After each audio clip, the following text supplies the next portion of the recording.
Credo che ora sia giunto il momento per fare una sintesi, coinvolgendo anche il Comune di Crocetta del Montello, le università venete, attraverso un tavolo di lavoro tecnico che possa contribuire al meglio alla progettazione delle opere legate alla sicurezza idraulica del fiume Piave, nel rispetto delle persone, dei beni e dell'ambiente. È una battaglia ambientale, ma sullo sfondo forse ne cela una politica. Dal Montello a Venezia, anche visivamente, il quadro è significativo. La consigliera leghista è confluita non senza polemiche nel gruppo misto, fianco a fianco con la sindaca che più di tutte da anni porta avanti una battaglia fatta di ricorsi respinti contro la regione.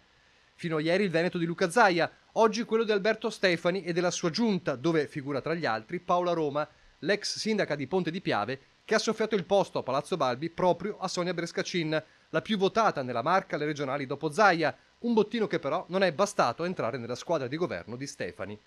Lega contro Lega verrebbe da dire, ce n'è abbastanza per un romanzo di dietrologia, ma andiamo con ordine. Sul piatto c'è l'annosa polemica del progetto delle casse di espansione sulle gravi di Ciano a Crocetta del Montello, cruciali secondo la regione e il commissario straordinario ora a capo dell'operazione per proteggere il Basso Piave da inondazioni disastrose, ma secondo i contrari, dai sindaci rivieraschi agli ambientalisti, con un impatto ambientale devastante per il territorio. Ora, proprio loro, trovano un alleato inaspettato in Sonia Brescacin, che firma di suo pugno una mozione per chiedere alla Giunta di creare un tavolo tecnico straordinario che metta insieme Ministero, politica, esperti e sindaci e uniformare le due esigenze: la sicurezza idrogeologica con la tutela ambientale dell'area utilizzando le ultime ricerche scientifiche. Perché, sottolinea tra l'altro Brescacin, gli invasi già costruiti e in fase di realizzazione sul territorio veneto sono tutti situati in località di alta pianura, fuori dal tratto pedemontano dei corsi d'acqua, a eccezione proprio dell'invaso previsto a Ciano del Montello. Non bisogna quindi sorprendersi del fatto, continua,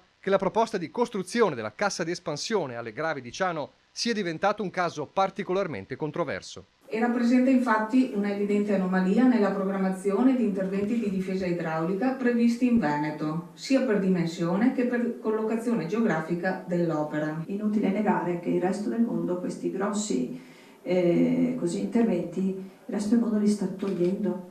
per passare ad interventi più mitigati oppure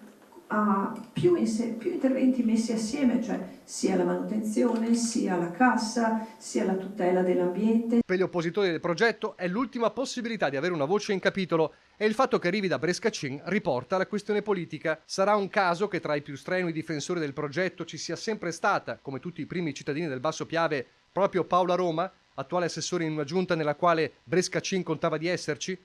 Non sfugge a nessuno che il messaggio arrivi diretto da Alberto Stefani,